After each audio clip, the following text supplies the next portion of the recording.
J'espère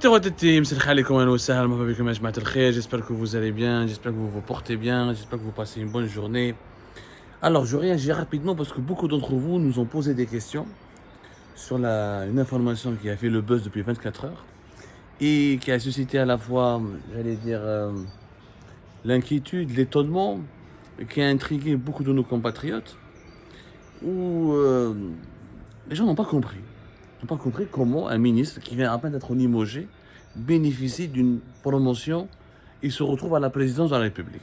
Oui, c'est le sort ou là, le destin joyeux qui a été réservé, le joyeux destin qui a été réservé le Kamal Rezik. Kamal Rezik qui a été officiellement promu, je dis bien promu, conseiller à la présidence de la République. Bon, promu entre guillemets, ce n'est peut-être pas un mot approprié parce que est-ce que c'est une promotion quand on quitte le gouvernement pour devenir conseiller à la présidence?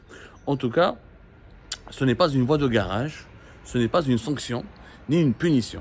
Kamal Rezik, le ministre du Commerce, je vous le confirme, et ça a été signé et c'est apparu dans un journal officiel datant du 16 mars 2023, jusqu'après le remaniement ministériel, Kamal Rezik, dès qu'il a été limogé de son poste de ministre du Commerce, a été effectivement,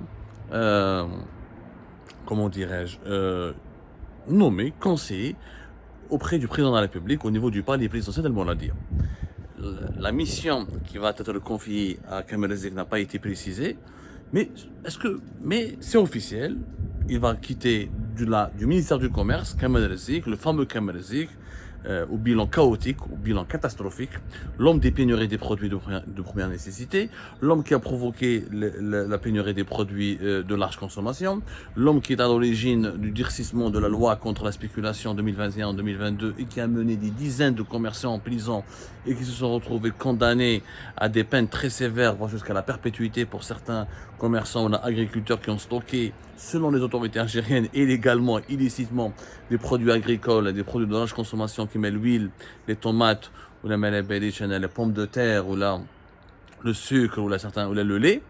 Et bien cet homme-là, qui a laissé derrière lui 3 ans franchement, c'est le ministre le plus catastrophique de l'histoire de l'Algérie. Hein. Rappelez-vous, on a quand même, sous son règne, lorsqu'il dirigeait le ministère du Commerce, c'est lui qui a eu l'idée quand même d'interdire la vente de l'huile, du bidon de l'huile subventionnée, l'huile alimentaire subventionnée aux mineurs. Vous vous rendez compte? De l'huile alimentaire interdite aux moins de 18 ans. Kamal Rezik, Kamal Rezik, le domaine, se retrouve maintenant au palais présidentiel d'Al-Mouradia. Le bilan, il est indiscutable.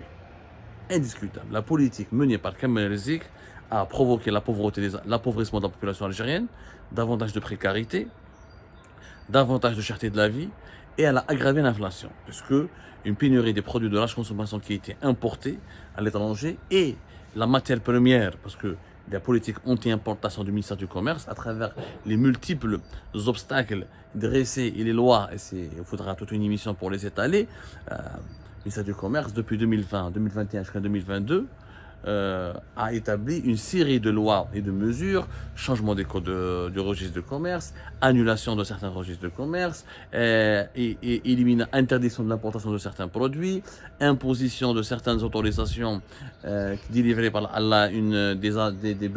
par des administrations publiques pour permettre à des importateurs de pouvoir commercialiser des produits, les ramener depuis l'étranger. Et ça a touché malheureusement, y compris les producteurs algériens, parce que pour produire un produit en Algérie, il faut de la matière première. Et quelquefois, toutes les matières premières ne sont pas disponibles en Algérie, il faut les importer depuis l'étranger. La politique menée par Kamal Rezik, ses résultats sont palpables. Le constat sur le terrain, il est implacable. Implacable. Quand tu verrouilles un pays, de façon bête et méchante, quand tu confonds entre le produit fini, le semi-fini et la matière première, quand tu mets tous les importateurs dans le même sac, et quand tu mets les producteurs qui ont besoin de matière première et tu les traites comme de simples importateurs, et quand tu veux uniquement regarder, tu veux pas regarder plus loin que le bout de ton nez, et tu veux juste faire du chiffre, et imposer des interdictions d'importation pour faire du chiffre, pour réduire le nombre des devises qui sortent du pays, mais tu ne regardes pas l'impact et tu ne prends pas en considération l'impact de tes chiffres et de ces objectifs chiffrés qui visent uniquement à préserver les réserves de change. Le régime algérien n'a pas voulu réduire les importations du pays pour le bien-être de la population, pour sauvegarder l'économie nationale. Il l'a fait juste uniquement pour préserver les réserves de change, pour que ces devises précieuses dont il a cruellement besoin pour assurer sa survie face à une communauté internationale et un environnement géopolitique mondial très hostile, et ben cette décision de limitation des importations a produit que des catastrophes parce qu'il n'y a aucune étude préalable et les autorités algériennes, notamment Kamel Zik, l'un des cerveaux de cette politique, n'ont pas pris en compte, n'ont pas calculé le coût de revient de cette politique sur le quotidien des Algériens et des Algériens. Bien sûr, Kamel Zik revient à la présidence. Ça étonne les Algériens qui s'attendaient à ce qu'il soit éjecté de la vie politique, mais ce n'est pas possible. Pour une raison simple que vous n'arrivez pas à comprendre, c'est que Tebboune maintenant doit protéger Kamel Zik. Pourquoi il le nomme à la présidence? Pour le protéger, Ajma. Et tout même, il ne peut pas le lâcher en pleine nature, il ne peut pas l'abandonner parce que Kamel Zik, pendant 3 ans, il était le cerveau de cette politique, mais ce n'était pas lui l'auteur de cette politique anti-importation. Ce n'était pas lui qui a pris les décisions les plus radicales qui ont provoqué des pénuries, qui ont aggravé la cherté de la vie et l'indisponibilité des produits de première nécessité. C'est une politique, encore une fois, comme je l'ai expliqué, voulue par Tebboune, assumée par Tebboune et exigée par Tebboune. Et la nomination de Kamel Zik au niveau de la présidence le démontre. Et finalement, encore une fois, nous avions raison. Kamel Zik n'était qu'un exécutant. Il a inspiré, il a proposé, il a fait quelques propositions, il a apporté des idées pour aggraver un petit peu avec la folie délirante de la politique anti-importation, qui est une politique aveugle. Parce que Tebboune a reconnu à partir du 21 février et du 24 février 2023 que c'est une politique qui a été une erreur, parce que ça a provoqué beaucoup de pénuries, des médicaments qu'on ne trouve plus, des produits alimentaires qu'on ne trouve plus, des produits de large consommation qui étaient abordables il y a 3-4 ans de cela et qui sont devenus tellement chers qu'aujourd'hui sont devenus un luxe que la majorité écrasante des Algériens ne peuvent même pas se le permettre. Ne peuvent même pas se les permettre. Donc, c'est une politique qui a échoué. Et les réserves de change, on n'avait pas besoin de cela pour préserver les réserves de change, parce que les réserves de change ont augmenté grâce à l'augmentation des prix des hydrocarbures. Donc, les réserves de change allaient automatiquement augmenter. Les réserves de change, leur gestion bête et méchante, elle est totalement préjudiciable pour les intérêts du pays. Le système Tebboune a reproduit le même schéma de gestion de réserves de change en faisant des erreurs aussi calamiteuses que celles qui ont été commises par l'époque du régime de Bouteflika. Mais Kamel Zik, il est à la présidence. Il y a une émission à part. Kamel Zik est à la présidence parce que Tebboune va le protéger. Si Kamel Zik n'a pas de protection, n'a pas d'immunité, il n'est pas protégé par une instance officielle de l'État, il va parler. Et s'il parle, il risque d'être inculpé, d'être arrêté. Kamel Zik, s'il est lâché en pleine nature, les services de sécurité pourront enclencher des enquêtes sur lui et l'appréhender. Pourquoi l'appréhender? Parce qu'il s'est passé beaucoup de choses. Les licences d'importation qui ont été accordées à des tiers, à quelques personnes dans des conditions troublantes. Le fils de Kamel Zik qui est intervenu à maintes reprises auprès de son père pour aider certains importateurs. Les décisions claniques, les décisions mercantiles opérées au niveau du ministère du Commerce. Des affaires douteuses, des passations douteuses de marché, notamment en ce qui concerne l'attribution de la réalisation des marchés de gros et certains marchés de détail, le favoritisme dont ont bénéficié certains acteurs étrangers, notamment des entrepreneurs ou des importateurs turcs, alors que les importateurs algériens ont été éliminés, neutralisés, contraints de fermer, de mettre la clé sous le paillasson et de fermer leurs boutiques. C'est des scandales. Le dernier scandale en date, c'est que Kamel Zik a négocié avec des Turcs pour leur donner le monopole absolu sur le marché des vêtements en Algérie qui est estimé à plus de 3 milliards de dollars. Il a voulu convaincre le Tebboune, lui Tebboune en tout cas, Kamel Zik, encore une fois, n'est qu'un exécutant, un pion, mais lui et Tebboune ont voulu fermer et interdire les importations de tous les vêtements, de tout le textile. L'affaire de l'interdiction des importations des chaussures, qui a profité à certains acteurs économiques, locaux, certes algériens, mais aussi étrangers, et qui en ont profité de façon excessive. On aurait pu protéger les entreprises nationales, mais sans interdire catégoriquement l'importation des chaussures. Ça bat pratiquement jusqu'à 20 000 dinars, 12 000 dinars, 15 000 dinars une chaussure, une paire de chaussures. Ça a profité à certains commerçants, à certains businessmen. Les connexions de Kamel Zik avec certains milieux économiques ou là, certains affairistes proches de Abdelmajid Tebboune et de son entourage, et ben, tout ça, c'est des sujets délicats. Donc, quand Kamel Zik n'a pas de protection, quand je dis une protection, c'est-à-dire il n'a pas d'immunité. Quand il était ministre, il avait une immunité.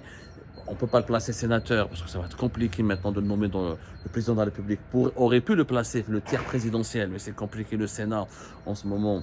Tebboune en a besoin de ce quota pour plaque pour mettre à l'abri ou là pour cacher entre guillemets ou là pour offrir un refuge à d'autres personnalités.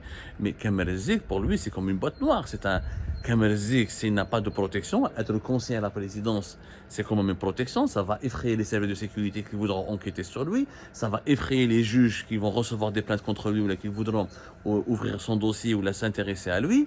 Du coup, et là, ce parapluie d'être de conseiller à la présidence, ça lui permet de bénéficier de l'impunité et de ne pas parler. Parce que le Kamel Zik, il est lâché par Tebboune, il parlera. Et s'il parle, je peux vous dire que le deuxième mandat de Tebboune, il est foutu.